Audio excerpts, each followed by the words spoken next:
Hello, creeps. This is Peter Lorre, here again to welcome you to the Mystery Playhouse. Tonight we bring you a story by Jonathan Latimer called Lady in the Morgue. It offers Detectives Crane and O'Malley the delightful problem of solving 3 murders and interviewing a lovely brunette, a lady who is mysteriously related to the unsolved crimes. Come with me to the morgue for the beginning of our little story, huh? Oh, don't let these stiffs bother you. Their troubles are over. But for those 2 detectives over there, the murders are just beginning. Come down these steps. Right this way. Come. Come. I'm going nuts hanging around here. Oh, stop squawking, O'Malley. 3 days just sitting in the morgue. I'm beginning to feel like a stiff myself. Look, I don't like it any better than you do, O'Malley, but we're hired as private detectives to sit here. And we're going to sit here until somebody identifies the dame's body. Okay. How do you know Alice Ross isn't Alice Ross? Why don't you stop being a jerk? That name's a phony. You know, Crane, the whole thing seems phony to me. What? Who is this rich New York guy, Cortland? He hires us by a telegram. We've never seen him. And why is he so interested in this little blonde who commits suicide? Look, I don't think it's going to do any good, but I'm going to tell you for the last time. He thinks it's his sister, Catherine Cortland. She ran away from home a couple of years ago, chasing after some musician. Yeah, gee. Hey, that's the desk bell. Looks like the morgue's got a customer. Lieberman, the attendant, ought to answer it. Where is he? Where is he anyhow? Down in the vaults with the stiffs. Well, then maybe we better answer it, O'Malley. Might be somebody to claim the body. Looking for someone, mister? For a couple of private detectives, Crane and O'Malley. Oh, I'm Crane. And that character over there is O'Malley. Well, my name's Cortland. I sent you that wire. Oh, come right in. Glad to meet you. Me too. Delayed in New York, expected to be here yesterday. What about the girl? No information yet, Mr. Cortland. And if you think she might be your sister, Catherine, why, you can identify yourself. Well, yes. Where? This way, Mr. Cortland. Thanks. The body's down in the vaults. Lieberman, the morgue attendant, you see, he's down there. I'll wait here for you, Crane. I can't stand looking at that girl again. Come on. Stick with the client. Oh, okay. Watch your foot, and the stairs are slippery. Oh, Yeah. Thanks. Now, what makes you think this Alice Ross girl might be your sister, Mr. Cortland? Well, just what I read in the New York papers, that's all. Blonde girl, blue eyes, suicide. Also, my sister Catherine wrote us about 2 months ago that she was finished with her old life. She ran away from home with the musician 2 years ago.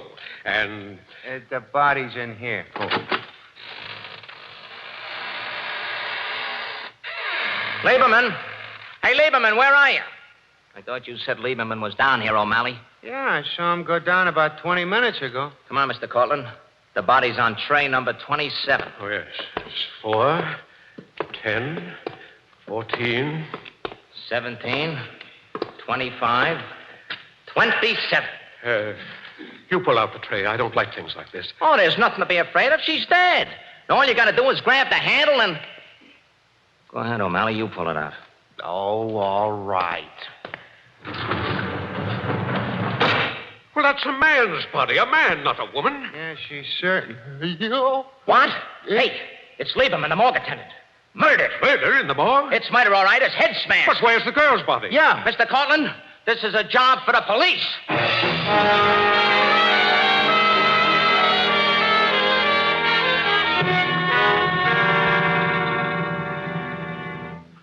I don't give 2 hoots about your private detective credentials, Crane. But, Lieutenant... Nor yours either, O'Malley. Now, look, a man was murdered in the morgue today and a woman's body was stolen. And you and O'Malley and this fellow Cortland were the only ones who could have done it. Why don't you stop acting like a movie cap, Lieutenant Grady? What? Think it through. Cortland is my client. He hired O'Malley and me to learn if the girl is his sister. Right, I sent Crane a wire from New York. All right, skip the details. Use your head, Lieutenant Grady. You're forgetting a couple of things. Huh? You remember that Lieberman, the morgue attendant, had a handful of red hair in his hand. Have O'Malley and Cortland got red hair? Have I? Huh? You know darn well you have. And we also know that somebody held Lieberman from in front while someone else slugged him from behind. Otherwise, why would Lieberman's wrists be torn and bloody? Okay.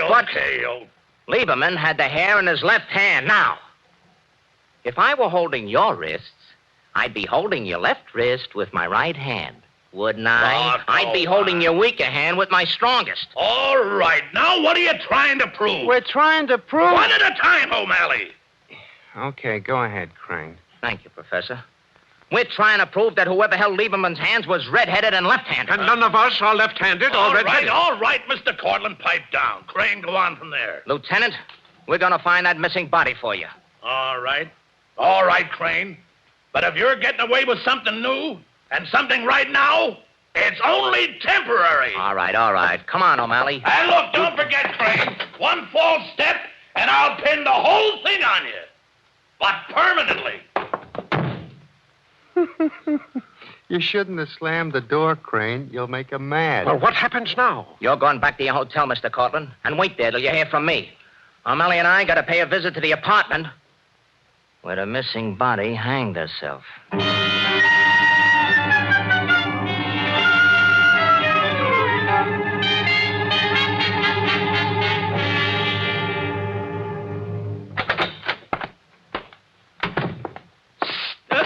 Now look, O'Malley, I thought I told you to stick out in the hall and keep your eyes peeled. Sure, Crane, but I'm getting nervous. Found anything yet? Nope. One funny thing, though. Alice Ross left a lot of brand new dresses here, in this closet. Look, never been worn.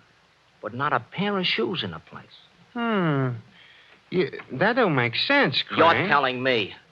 O'Malley, take a look at this bathroom door. According to the papers, this is where Alice Ross hanged herself. Draped the cord over it. Isn't that terrible? Yeah, let's see now. According to the papers, she came out of the bathtub and hanged herself while she was still wet. The police found a puddle of water on the floor. That's nuts, Crane. Why would anybody take a bath if they were going to commit suicide? Unless they wanted to hang themselves up to dry. Would anyone hang herself while she was still wet? Oh, I think she'd dry herself first. Don't make sense. It'd make good sense, O'Malley, if she didn't commit suicide. Yeah. It'd make better sense if she was murdered. Yeah. Murdered? She was murdered first. Then the murderer hung her body up with a cord. O'Malley, get back in the hall and keep a lookout. Sometimes I wonder what you'd do without me, Crane. Sometimes I... Now, what's the matter? It's Grady and a bunch of cops. Let's get out of here quick. Yeah, but where? It's 3 floors to the ground. How about this window? Great. Hey, there's a ledge. What? You go one way, I'll go the other. Come on, open up. We know you're in there. Open up.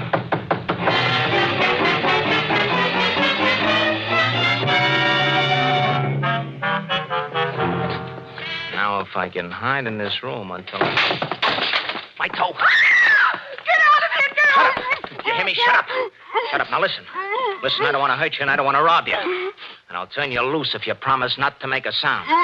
Now, remember, if you make a sound, you're going to get hurt. Is that clear? Okay. You already hurt me. You hurt my mouth. What are you doing in my bathroom? What do you want anyway? Now, listen, honey, I didn't want to duck through your bathroom window. It was just convenient, that's all. Well, get out. When I'm ready. Hey, nice apartment you got here. Mind if I look around a bit? If you don't get out of here, I'll phone the police. You don't have to phone, sister. They're right next door. What? Yeah. Did you know the girl next door, the one who hanged herself? Alice Ross. What's that to you? And keep out of my clothes closet. Now, listen, baby. You're a beautiful hunk of flesh, and I'd hate to get rough with you. But I like answers to questions when I ask them. Now, let's begin again. What's your name? Udoni. That's my name. Mrs. Sam Udoni. Ah, that's better. Now, about the girl next door. I don't know anything about her. Don't lie to me. I'm not lying. Maybe so, but this clothes closet is very interesting. Very. Why, you know... Watch it, baby. Now, tell me this. Why have you got 2 different sizes of shoes there in the shoe closet? Oh, and dresses. In 2 different sizes. 2 complete wardrobes. It's very simple. Some of them belong to my roommate. She's a blonde. She dresses different from me. Thought you just said your name was Mrs. Udoni. Mrs. Sam Udoni. My husband's a musician. He travels with bands. He's away all the time. Yeah? What are you asking me all these questions? Your husband forgot to take his trumpet. Why, you... Now, don't get sore. I'm getting out. I just heard the cops next door go down the hall. I'm, kind of sorry we met this way. You are a beautiful doll. Don't be insulting. I always like long black hair, the kind that comes out of a bottle. Oh. And don't be surprised if Papa comes back sometime. Get out. Get out, do you hear? Get out before I kill you.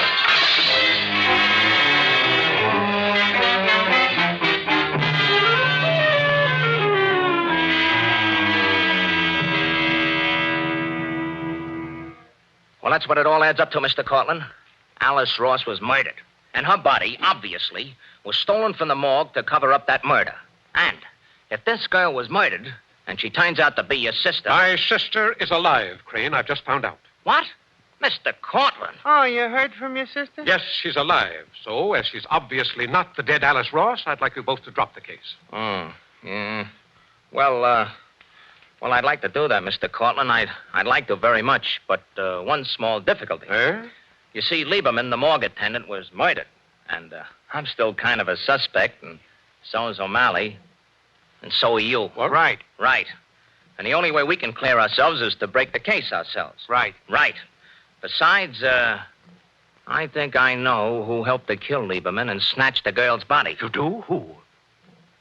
An undertaker. A left-handed, red-headed undertaker. That's ridiculous. No, now, wait a minute, Mr. Cortland. Sometimes Crane gets brainstorms. Figure it out, Mr. Cortland. The only way anyone could get into the morgue and carry the body away is through the delivery entrance. That means only an undertaker could get in there, without a lot of questions. What'd I tell you, Mr. Cortland? A brainstorm. Right. Right. Oh, this is all nonsense. Complete and utter nonsense. Maybe so, but just to prove that it isn't, O'Malley's going out right now and find that undertaker. Right. Me? Where am I going to find him? You'll find him easy, O'Malley. Sure. I'll find him easy? Well, if this is the only way we can clear ourselves, as you say, why, I ought to help find this undertaker. Fine, Mr. Cortland. Now, let O'Malley cover one side of town and you cover the other. We'll meet here in 4 hours. And what about you, Crane? What are you going to be doing? Me? Didn't I tell you? I got a date with a gorgeous brunette.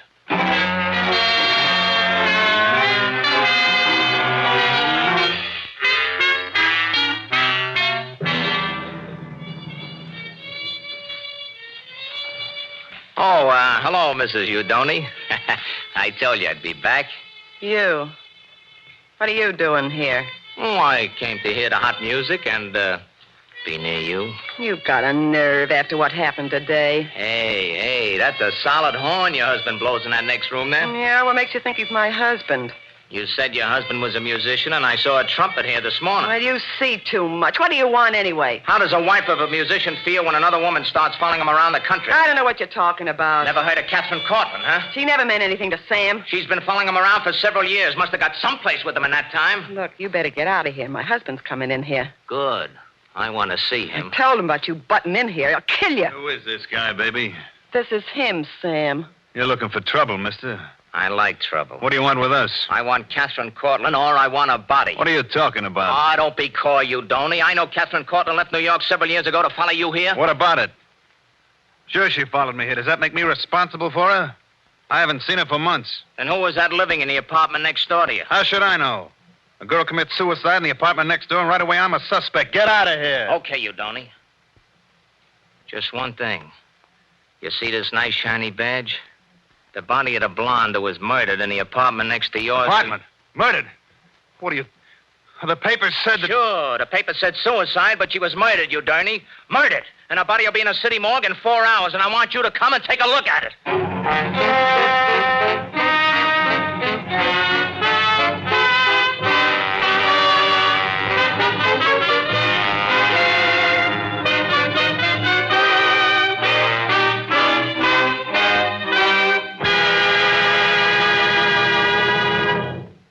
It's just like you said, Crane. There was a left-handed, red-headed undertaker. Only there isn't any more. What do you mean? Yeah. I went to his place, rang the bell. No answer. I went in, and there he was murdered. What? Murdered? Yep. Stuffed in one of his own coffins, a knife right through his heart. Police hadn't even been there yet. Well, this is incredible. Well, didn't you look around, O'Malley? I'm no dope. No?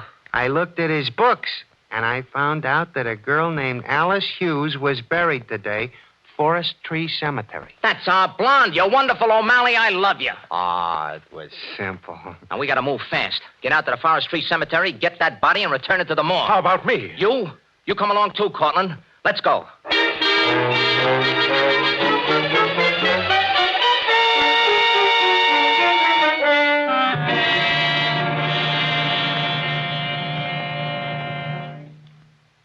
All right, O'Malley.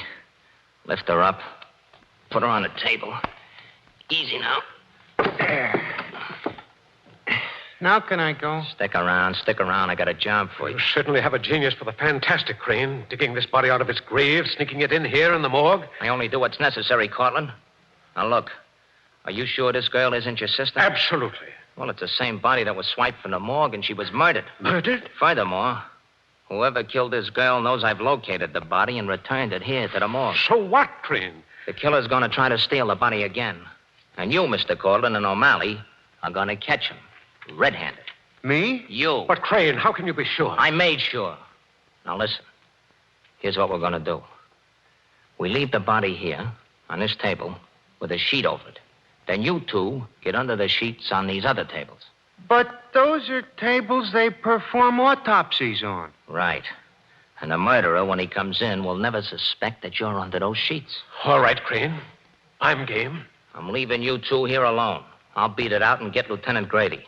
Oh, I ought to warn you. No one knows you're down here in the vaults. Just you two. But don't worry.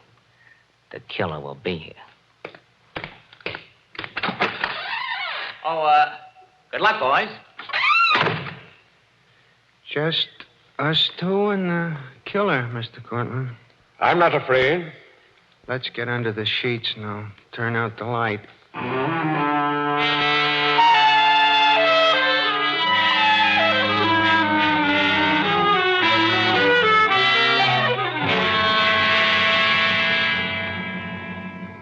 Mr. Cortland, will you do me a small favor?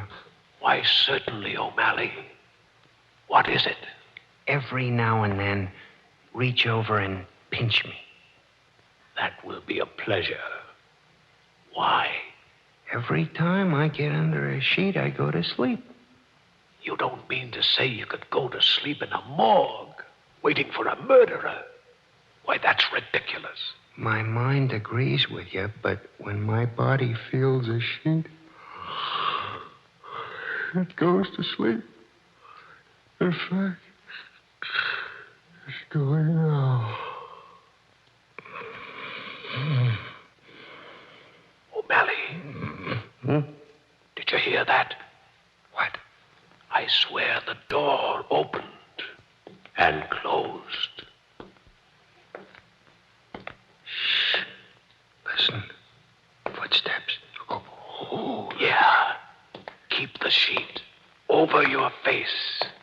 Hey! Let go of me! Let go! Hey, Crane! I've got him! I've got him! Crane! I've got him! Turn on the lights! All right, you. Come on. I got you covered. Now, come on, get up off the floor. Well, thanks, O'Malley. I knew I could depend on you. Right. Hey, this guy is Cortland. Now, you tricked me, Crane. You were waiting at the end of the hall all the time. And I suppose you didn't try to trick O'Malley and murder him in a bargain. Yeah, but I don't get it. Did Cortland kill Lieberman? Did he steal the body? Not so fast, O'Malley. Go ahead, go to the telephone and tell Lieutenant Grady to hurry over here to the city morgue if he wants Lieberman's killer. I'll wait here. I'm still expecting Sam Udoni to show up and identify the girl's body. Oh, O'Malley. Huh? Another thing. Get me a bucket full of peroxide. A bucket for peroxide? Peroxide, I'll need it.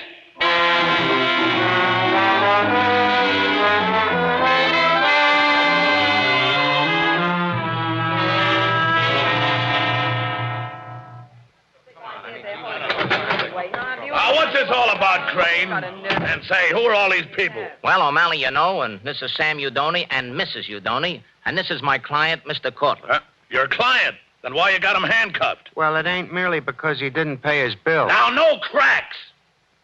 Crane, O'Malley told me on the phone that this blonde dame, Alice Ross, didn't commit suicide but was murdered. What about that? Well, that's right, murdered. By this man right here. But look, Crane, Cortland couldn't Who have... said anything about Cortland? I said this man right here, meaning Sam Udoni. That's a lie. You can't prove that. You Shut can't... up. Shut up. Shut up! Oh, Crane. You mean that Udoni committed all those murders? No, my husband was with me when they were committed. And what reason would he have to kill this Alice Ross? Why, he didn't even know her. How about that, Crane? Well, Udoni ought to have known Alice Ross. He killed her because she wouldn't give him a divorce. Alice Ross was actually Mrs. Udoni. How could she be? I am Mrs. Udoni. Let me out of here. Grab him, O'Malley. Let me go. Let me go. Cut it out, Udoni. It won't do you any good. It's better. Don't talk, Sam. They can't prove anything. Be quiet, you. Be quiet, you. Be quiet, you. By heavens, this is all beginning to make sense. That's why Udoni stole the body of his wife, so that he could pass off this woman here as Mrs. Udoni. Right, Lieutenant. Sure, I get it. And now for the proof, O'Malley. O'Malley, hand me that bucket full of peroxide. Here you are, Crane. Hey, now, wait a minute, Crane. Wait a minute before you start his shenanigan. If Alice Ross was actually Mrs. Udoni, who's his dame here? Well, that's simple. She's Catherine Cortland. What? You're crazy. Catherine Cortland was a blonde. Wait a minute. She's no blonde, Crane. Oh, no? Just watch. There. Watch her hair, Lieutenant. Just watch her hair. Yeah. Say, the black is running out. The dye, you mean. You better take her someplace where she can clean up, O'Malley. Yeah, but wait a minute. Where does this guy Cortland fit in? I'm afraid he was merely an unhappy accomplice. But go easy on him. He's a good guy. Good guy. Good guy. Good guy. He tried to stab me. Yeah, but he was dragged into this whole thing to protect his sister. And she was dragged in by Sam Udoni. He's the real louse. Look, Crane, I'm not making any alibis, but I wish you'd answer me just one question. Go ahead, shoot, Cortland. How did you know my sister had dyed her hair? Well, in your sister's apartment, I found a bottle of black hair dye and a bottle of peroxide in the bathroom. But what finally convinced me was the real Mrs. Udoni. What do you mean? You see, hair grows after death. And if you'll take a look at the dead girl's body, you'll see the roots of her blonde hair are all black. Crane, all I can say, you make my hair stand on end.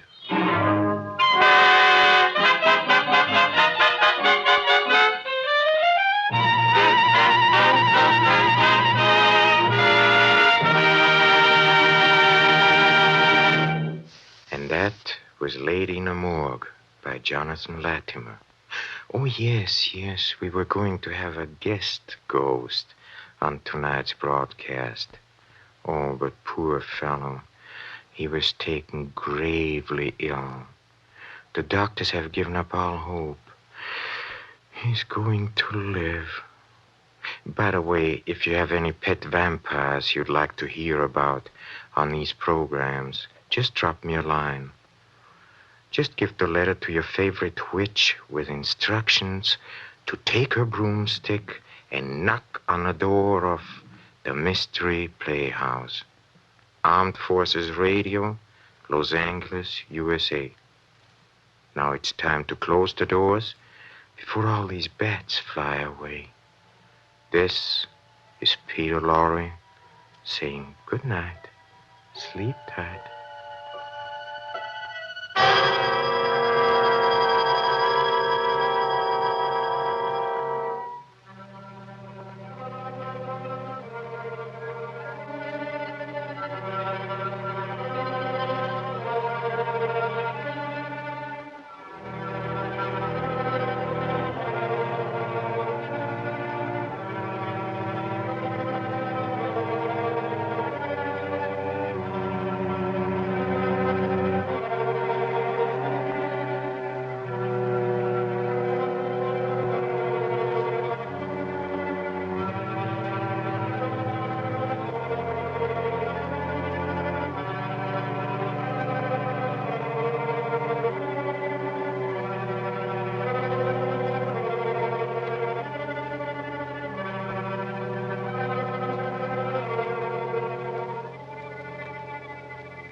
This is the Armed Forces Radio Service.